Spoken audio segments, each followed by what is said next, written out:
నమస్కారం, welcome to Suman TV. నేను గీతాంజలి. ప్రస్తుతం మనతో పాటు భద్రాచలంలో ఉన్నటువంటి గోవింద కల్పవృక్ష నారసింహ సాలగ్రామ ఆశ్రమ నిర్వాహకులు, ప్రముఖ నృసింహ ఉపాసకులు డాక్టర్ కృష్ణ చైతన్య స్వామి గురువు గారు ఉన్నారు. వారితో మాట్లాడదాం.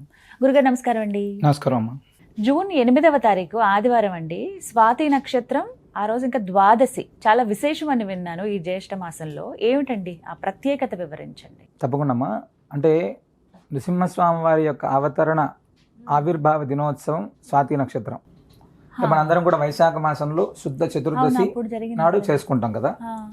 అదేవిధంగా జ్యేష్ఠ మాసానికి వచ్చేటప్పటికి స్వాతి నక్షత్రం ఈ సంవత్సరం ఇప్పుడు ఉండేటగా ఈ యొక్క 8వ తారీఖు వృషభ స్వాతి అని పిలుస్తారు. అంటే తమిళనాడు సాంప్రదాయం ప్రకారం దాన్ని వృషభ స్వాతి అని చెప్తారు. అంటే వృషభ మాసము అనేటువంటిది.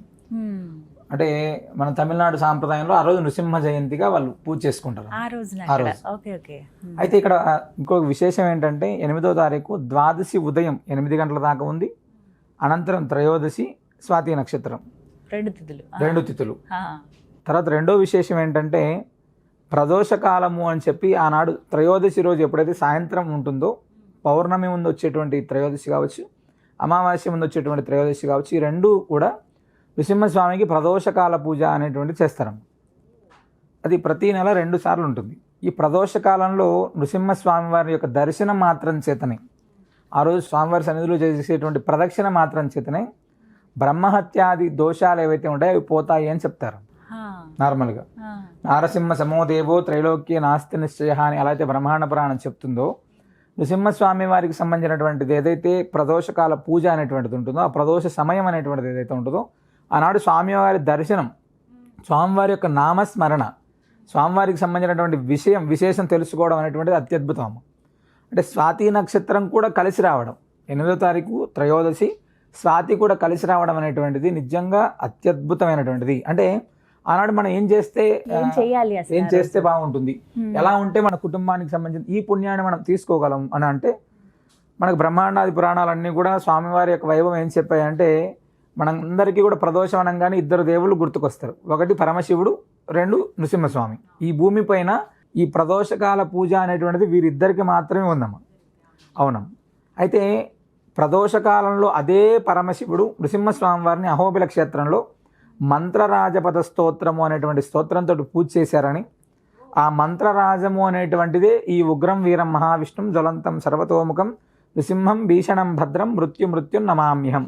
ఈ మంత్రాన్ని సాక్షాత్తు పరమశివుడే పార్వతీదేవికి చెప్పారని, ఆ మంత్రాన్ని మనం ఎప్పుడైతే చదువుకుంటూ అనుష్ఠానం చేసుకుంటూ ఆనాడు సాయంత్రం నృసింహస్వామి వారిని దర్శనం చేసుకుంటామో, ఆనాటి సాయంత్రం మన ఇంట్లో దీపారాధన చేసుకొని ఆ నృసింహ అనుష్ఠుప్ మంత్రం ఎవరైతే జపం చేస్తామో వారి ఇంట్లో సకల సంపదలు, సకల శుభాలు కలిగిస్తాడని చెప్పి స్వామివారు ఉంటారు చెప్పారు.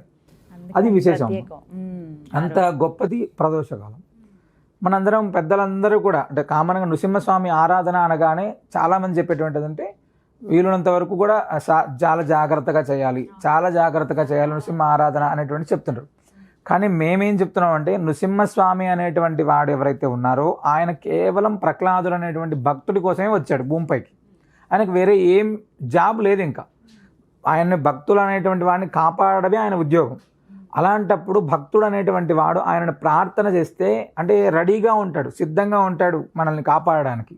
మనం ఆరతితో పిలవాలి. నృసింహస్వామి అనేటువంటి వాడు భక్త సులభుడు, అంటే భక్త సంరక్షకుడు నృసింహస్వామి. అదే నృసింహస్వామిని మనం ఎంత ఆరతితో లక్ష్మీ నృసింహ మమదేహి కరావలంబం అని చెప్పి ఆయన్ని ఎప్పుడైతే ప్రార్థన చేస్తామో, ఆదిశంకరాచార్యులు అనేటువంటి వారే సాక్షాత్తుగా ఆయనకు కష్టం వస్తే మొట్టమొదట ప్రార్థన చేసింది నృసింహస్వామి వారు.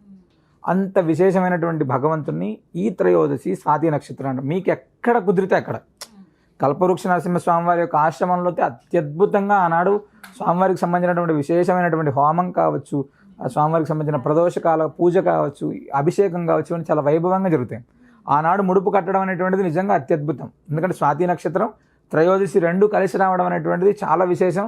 అవకాశం ఉంటే కల్పవృక్ష నరసింహస్వామి వారి ఆశ్రమానికి రండి, ఎక్కడ ఉన్నప్పటికీ. లేదు మేము వివిధ ప్రాంతాల్లో ఉన్నాం, మీకు దగ్గరలో ఎక్కడ నృసింహస్వామి వారి క్షేత్రం ఉందో, ఎక్కడ నృసింహస్వామి వారికి సంబంధించినటువంటి ఆలయం ఉందో తప్పనిసరిగా ఆనాటి సాయంత్రం స్వామిని దర్శనం చేసుకునేటువంటి అవకాశం, అంటే ఉదయం కుదరలేదు కనీసం సాయంత్రం తప్పకుండా వీళ్ళు దర్శనం చేసుకోండి. నృసింహ మహామంత్రాన్ని అనుష్ఠానం చేయండి. మా యొక్క ఉద్దేశమే ఒకటి, గడప గడపకు నారసింహస్వామి వారు వెళ్ళాలి. గడప గడపకు నారసింహం అనేటువంటి మంత్రాన్ని ప్రతి గడపలో ఎప్పుడైతే మనం నృసింహ మహామంత్రాన్ని చదువుతాము, నృసింహ సేవావాహిని ఆధ్వర్యంలో ఇది చాలా వైభవంగా తీసుకెళ్తున్నాం అమ్మ.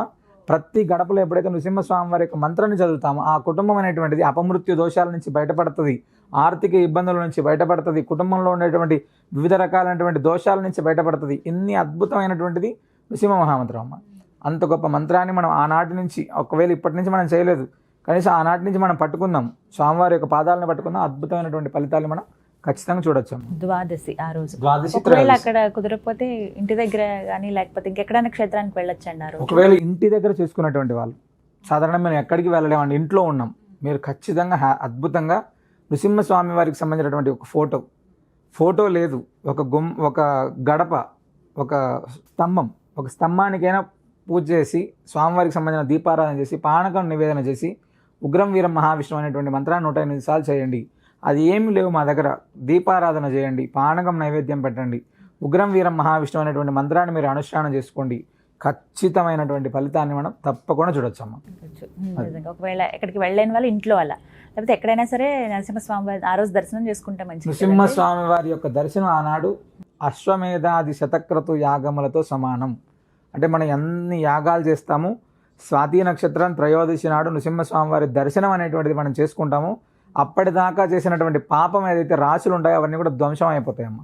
అత్యద్భుతంగా స్వామివారికి సంబంధించినటువంటి మంత్ర జపం అనేటువంటిది ఆనాడు ఎంత ఎక్కువ జరిగితే అంత మన కుటుంబానికి శ్రేయస్కరం అమ్మా. చాలా చక్కగా వివరించారు గురుగారు, ధన్యవాదాలు. నమస్కారం. విన్నారు కదా, జూన్ 8 ఆదివారం వచ్చిందండి. మీకు గనక కుదిరితే, ఇంకా అప్పటికి కొంతమందికి స్కూళ్ళు స్టార్ట్ అవ్వవు పిల్లలకి, కాబట్టి ఒకవేళ వీలుందనంటే కనుక పిల్లల్ని తీసుకుని చక్కగా మీరు భద్రాచలంలో ఉన్నటువంటి ఆశ్రమం దగ్గరికి వెళ్ళండి. అడ్రస్ నేను ఇస్తాను, అలాగే ఫోన్ నెంబర్ కూడా ఇస్తాను.